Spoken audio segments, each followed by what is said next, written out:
in space.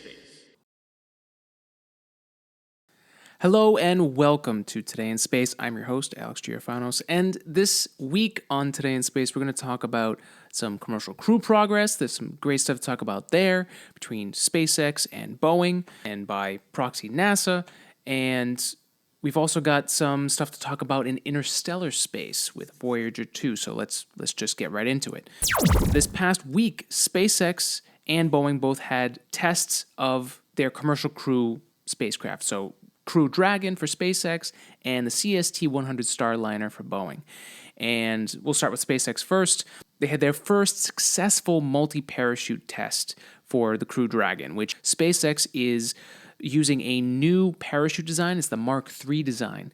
And that Mark III design is different in that they've done a lot of different updates on that. And there's plenty of other videos out there that you can learn about what the specifics are of what's new about it. But this Mark III parachute design is supposed to be safer, marginally safer, and much better.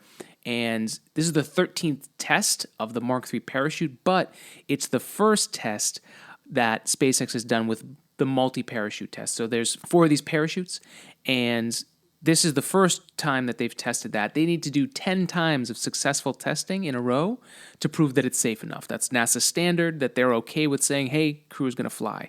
So SpaceX has to do 9 more of those multi-parachute tests before this new Mark III design has been approved and ready for people to launch. And later this month, November 23rd, SpaceX is going to be doing their in-flight abort test at max Q, which is the max dynamic pressure that it's the highest amount of force that the rocket experiences during launch. So the Falcon 9 reaches max Q, which is it's that time where the atmosphere and the vibrations that the rockets are dealing with and the force that the rocket is trying to push through the atmosphere to get into orbit, they actually pull back the throttle on the rocket so that the rocket and everything else on board has a chance while it's going through all of that insane force to not just rip itself apart and blow up. So they're actually going to fly a Falcon 9 and have the Dragon capsule abort during that phase. So that's the point where it's going to be the toughest and the most difficult, and the time that if anything was going to go wrong, it would happen there. If the abort test is successful, doing it at that point, then we know that the Crew Dragon is going to be safe enough in almost any situation. And for Boeing, the CST-100 Starliner had its successful test of the abort test on the launch pad. So it's pretty insane. The CST-100 Starliner from the launch pad went 650 miles per hour in 5 seconds. So you can just imagine how fast that actually is. And in that time, it reached apogee, which is the top of the orbit of its trajectory as it launches from the pad and then comes back down. The top of that arc is the apogee. So it reached that in 19 seconds. And then parachutes released, which turned the spacecraft to the right position so that it can get into landing. And then the module on the bottom was released, which exposed basically the heat shield on the bottom, so that's the whole process of getting everything safe and to getting the Starliner to land safely with humans on board. Then the heat shield was removed and the airbags deployed on the bottom because it's actually landing on land. So it was a successful test, and it's a great time right now for commercial space. Both options. The thing that we've been really looking forward today in space, in the opinion of this podcast, we want as many options to go into space as possible. We have had too much time where we haven't had any options to fly American astronauts from American soil on American rockets and spacecraft. And to have multiple options is a good thing. We can pick sides, or we can get real tribal on who should be better. But having multiple options, 2 different spacecraft that do 2 different things and different capabilities, this is a good thing. And having them all human rated so that we could fly crew is a good thing. It's not like they'll go to waste. So having all of these things are great. That's kind of our take on this. Now, if we look online, if we space Twitter, there's a lot of bickering going on about the parachute tests. There's the SpaceX hardcores that are, I would say, a little, what's the word I'm looking for? Angsty against Boeing and NASA, because that whole new space versus old space thing. And the fact that Boeing's test only had 2 of the 3 parachutes release during this test, they would argue that that's a problem, even though in Boeing's test, the 2 out of 3 is more than safe enough for it to land. And then you've got the other side where you've got the Boeing hardcore, the NASA hardcore people who, up until SpaceX tested this new Mark III design, and until they get those 10 tests, are not going to be satisfied with SpaceX's abilities until they pass all the regulation and the tests to make sure that it's secure. So again, we're in this balance of, new space versus old space, but in reality, it doesn't matter. In fact, it doesn't matter who wins, and we want it to be both of them. We want both SpaceX and Boeing to have successful tests and to have these spacecraft work. That's something that's great. That is good for everybody. So, like we said, November 23rd, there's going to be in-flight max Q test for SpaceX.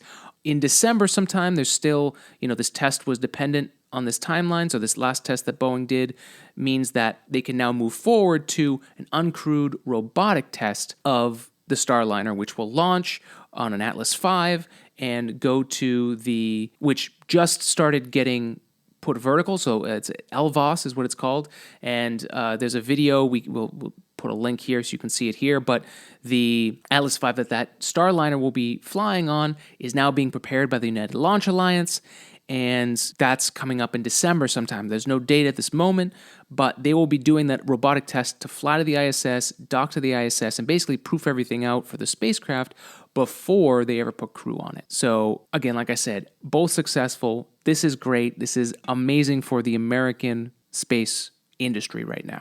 And then in interstellar news, we have Voyager 2, which is one of the 2 Voyager spacecraft that was sent on the solar system tour. They were sent in 2 different directions. Voyager 1 was sent almost directly to go to interstellar space to get there first. It arrived there in 2012, and it gave us an insight on what it looks like and what is space, what is the interstellar space like outside of the influence of our sun. There's a thing called the Heliosphere, which is the sphere of influence, the sphere of particles that is around our sun and our solar system. Now, the heliosphere is not the outside of our solar system or what we consider the solar system, but it's where the particles, the solar wind, the sun gives off solar particles. Not that it's something that you can just see by the naked eye, but that's what helps make Earth warm. These particles that come to us, that reach Earth, that warm up the atmosphere, that warm up the ground, all of those things, that's solar particle and solar wind that causes that. The light sail 2 that was just used, that uses a sail to ride the solar wind, that we're talking about the same thing. And so the heliosphere is the edge of the heliosphere is where the Voyager 1 went at 2012, and now in 2018, November 5th, 2018, Voyager 2 reached the edge of interstellar space and the edge of that heliosphere. So right where the interstellar space, where all the particles that are out there are from other stars and things that are not in the influence of our sun. So there's a few things. There was a few papers that came out. We haven't had the chance to go through everything, but there was a good article that gave a brief description of what those articles talk about. We'll dive more into that in a future episode. But to give you just a brief understanding of what they've found, so Voyager 1, when it exited the heliosphere, it exited at a period where the solar activity, solar flares, how much activity the sun is actually giving off, was at a high, and Voyager 2 actually exited the heliosphere at a point where the solar activity was really low. So what they noticed was that there is a difference at these 2 points. The other thing is that Voyager 1, if you think about the heliosphere, it's something like, it's like here, I'm using my hands here, I've got basically a north side and a south side. Voyager 1 exited on the north side, the northern hemisphere of the heliosphere, and Voyager 2 exited at the southern hemisphere. And so what they noticed was that with the different solar activity, they did notice a difference in that. So basically there's this breathing that's happening with the heliosphere, that the sun is in a way breathing in the fact of its activity, and how that sphere acts is they're saying that there is a breathing action that is happening, which is mind-blowing in itself. One thing that they didn't think was going to happen was that, at the edge of the ball of influence of the sun and interstellar space, deep space, they expected that the magnetic field would change, at that boundary line, but it didn't. And that's something that they don't understand quite yet. Like, why didn't it change? We'll get into those papers and hopefully get a better answer, at least more detail on what that means. But yeah, we'll go into that in a future episode. And the other thing, when we think about a sphere, we think of like a perfect sphere, right? Where it's perfectly shaped, it would be uniform. That the particles that are being released are going to be the same at the northern hemisphere as they are at the southern hemisphere. But what they noticed from Voyager 1 was that, right before they got to the edge of the heliosphere, they noticed with Voyager 1 that there were less particles. Basically, by the time they got to the edge, there was no particles that this instrument that's on board was noticing. With Voyager 2, they actually noticed that right up until the point where they reached the edge of that sphere, they were picking up particles that were from the sun. So that brings into question, it's not really as uniform as we might think. But there's a lot of different factors that are involved. Obviously, the different activity levels, who knows if maybe, they're two different times. Both spacecraft were launched in 1977.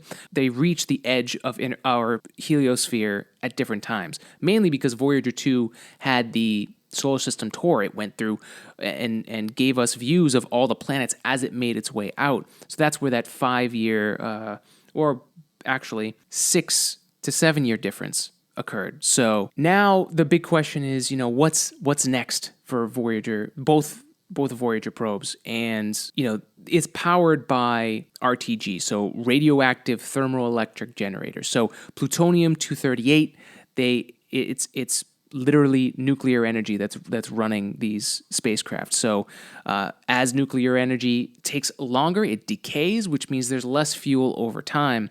And 1977 is when they launched. We're getting to the point where the spacecraft has used a certain amount of energy, and those plutonium-238 isotopes are now starting to decay, and there's less and less power. They've actually been shutting off different instruments on board so that it can actually stay on and still be operational, because there's just less and less power as the years go by. And by their calculations right now, there's really only 5 years left of power, if they're really good about making sure that they turn off anything that's not critical for the end of the mission. So now that both probes are in interstellar space, hopefully we'll be able to learn even more about what's out there in deep space, because there's so much, it's so interesting how when you think about what we want space to be, right? For humans to travel space and to go into deep space and to travel to all these distant planets and find life in other places. But to even travel outside of our solar system, we just don't know enough. And space weather is a up thing, man. You really do not want to get hit with high speed particles that would rip right through. You wouldn't even notice, because they would be moving at such speeds that, they could rip right through the hull of your spacecraft, go right through your brain, right through your head, and you would have no idea. Then there's space weather is a messed up thing. We'll have to touch on that in another episode. But look it up. Space weather gets really, really messy, and we really don't have the technology to defend against it. We have, different things we do nowadays, like we do on the ISS. We have basically water lining the outside of spacecraft, because it's one of the best things we can do to defend against the radiation that can happen, especially from things like coronal mass ejections from the sun, where giant plasma will come out and give off tons of radiation, which could kill any human being, or at least make it a not pleasant death. But the problem with a water shield jacket for a spacecraft is, if you do get hit with, say, some kind of radiation, I remember the last time I looked this up. Basically, the water would be evenly, you'd have a thin layer around the whole spacecraft. But if the radiation came from one side, the water actually gets pushed away, and then you're exposed. So if it's a a lot of radiation, or there's a second round of radiation that happens, you basically lose all your protection. So, it's something that we need to learn more about, especially if we're going to go into interstellar space and travel outside of our solar system. We need to learn a lot more. And so Voyager 1 and Voyager 2, in the last 5 years or so, hopefully we learn more about that so that we can then prepare for what's next in our journey through the stars and for making human life interplanetary and interstellar. So that's what we have for this week. Thank you for joining us. As always, make sure to, first of all, tell your friends about us. If you have anyone that's interested in space, send them our way. Subscribe to the podcast. We're on Apple Podcasts, Spotify, pretty much wherever you can find podcasts. And we've got a YouTube channel. Subscribe there. And if there's anything that you want us to cover here on Today in Space, please let us know. And that does it for this week. Thank you for joining us, and we'll see you next time for Today in Space.